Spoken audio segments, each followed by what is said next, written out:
Tens of thousands of years before the Western treatment plant was built in Werribee, the traditional owners, the Wadawurrung people, were walking this land. This region is sacred, and their history speaks through the landscape and ancient sites, the rivers, rocks and trees. For this and many other reasons, we will work respectfully and in partnership with them as they are the traditional custodians of this land.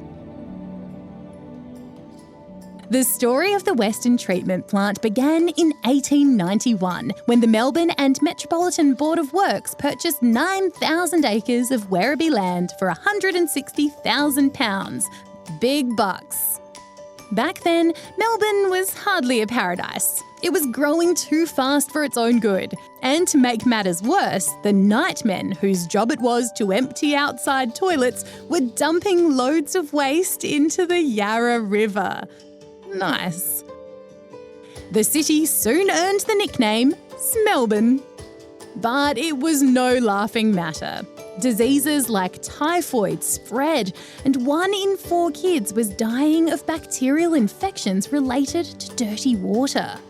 The government had to act, and following a royal commission, the decision was made to build a new sewerage system at Werribee. Voila! The Western Treatment Plant, what we affectionately call WTP, was born.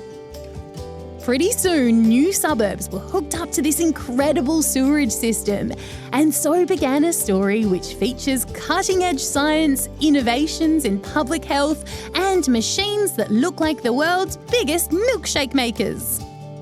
But it's the people that make this plant remarkable. Let me introduce you to Kim O'Hoy. Kim is part of the education team at Melbourne Water and is super passionate about sharing her knowledge and helping others learn all about water. There's about 500 million litres of sewage that comes into the WTP every day. This is sewage that hasn't been treated yet. It comes from your homes, it comes from businesses, and it comes from industry. The sewage in this channel is about 99% water and 1% solid. It travels from your homes in pipes. The pipes get larger and larger, and the largest pipes that we have are 4 metres in diameter. The sewage in the pipes travels deep below the ground, and by the time it comes to the WTP, about 35 kilometres away from the CBD, it actually comes up to the surface and flows through this channel. Every day, teams at Melbourne Water are working to come up with new ways to make our city more livable. Keeping sewage away from the public is obviously important for health reasons.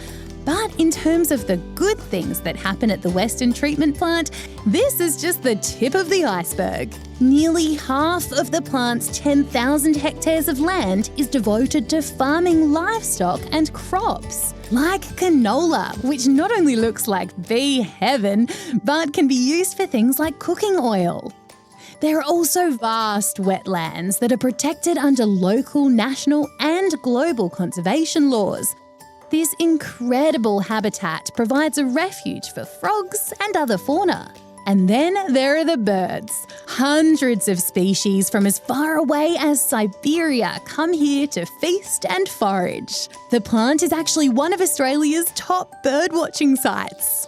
As the name suggests though, the Western Treatment Plant's #1 job is treating Melbourne's sewage until it becomes a very clean version of its former self. You can't drink this water, well, not yet at least, but it can be used in your home as well as in many other ways too. Even the hippos at Werribee Zoo use Class A recycled water produced at the WTP to splash around in. How cool is that?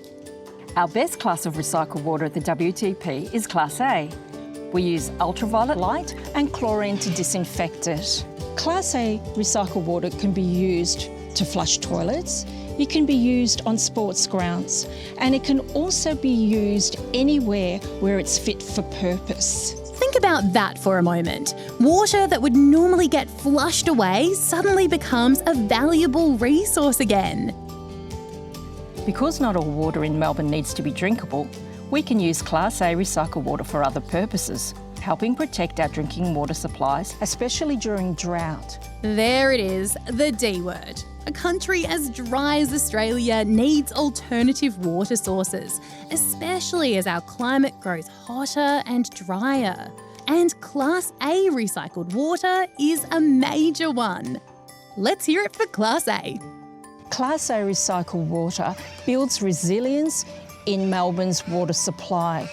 This is about ensuring Melbourne remains a great place to live tomorrow and into the future. The city of Melbourne gets bigger by the week. Did you know that Melbourne is predicted to grow to 9 million people in the next 50 years? They're big numbers. And do you know what that means? More people, more homes, and more sewage. Right on, Kim.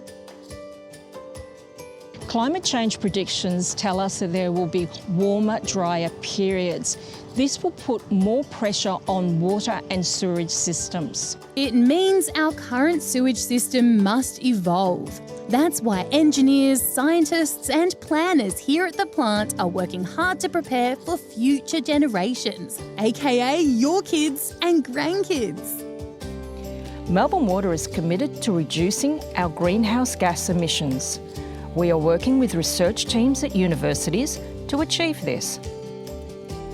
Another part of planning for our future is creating a circular economy where nothing is wasted and everything is valued as a resource. A more sustainable future depends on us. Not just our experts, but you and me and the choices we make every day. So be a part of this fascinating story about our water future and learn more about the Western Treatment Plant in our virtual tour.